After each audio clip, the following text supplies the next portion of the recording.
Risk assessment, risk assessment, risk assessment. If you are a safety professional, this is the one tool you will keep using throughout your career. Without it, you are basically working blind. We all know risk assessment is essential because it answers three simple but powerful questions. What can go wrong? How bad it could be? And how can we control it before things get worse?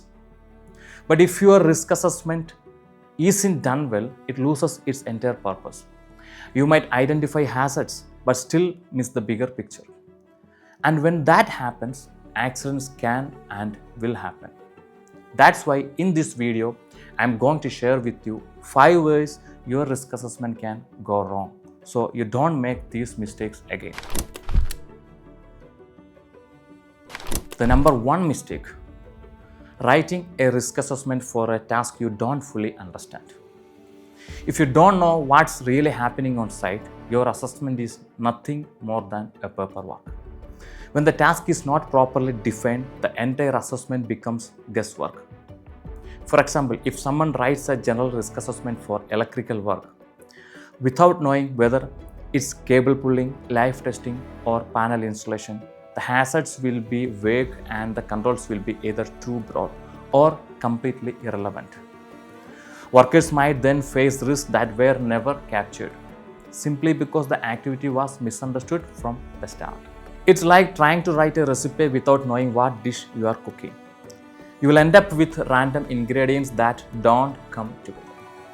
In the same way, a poorly defined activity leads to a risk assessment that looks complete but doesn't actually protect anyone. Control C and Control V can be your biggest mistake.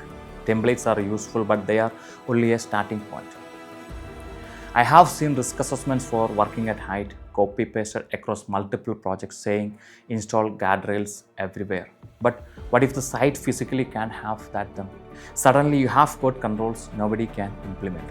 There you need to have an alternative, yet a proper control measure. Hazards don't hurt people, behavior does. We need to understand the truth that most incidents aren't caused by machines failing. They are caused by people under pressure, tired, or trying to save time. Take this example. A worker skipped a lockout procedure because it only takes a second. On the paper, the controls exist. In reality, behavior changed the outcome. What I mean by this example is a strong risk assessment must ask how people will actually behave, include controls like training, rest break, supervision, and even peer reminders. We have to think of human factors as individual hazards.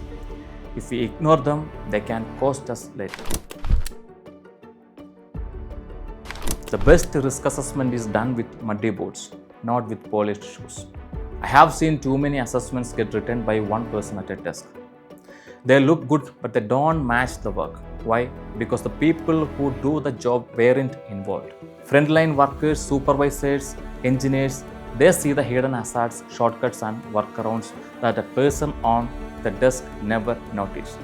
When these employees are involved, the risk assessment becomes accurate, realistic, and tailored to actual site conditions, rather than a generic document.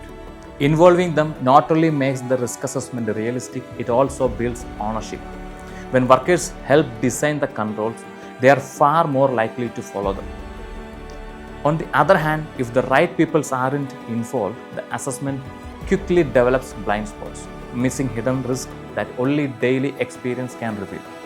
The result is often unrealistic controls that look good on paper but are impossible to apply in practice. So, involve the right people in the risk assessment process. Jumping to controls first is like putting a bandage before you find the wound. Way too often people start by listing PPs and barriers before even asking what's the actual hazard here.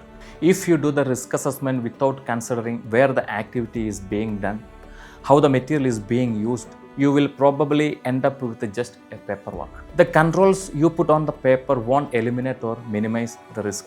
So always start with hazards. Controls only make sense when they are linked to those hazards. Here is your challenge.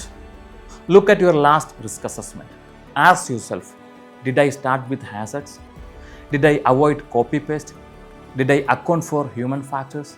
Did I involve the right people? Did I balance likelihood and severity?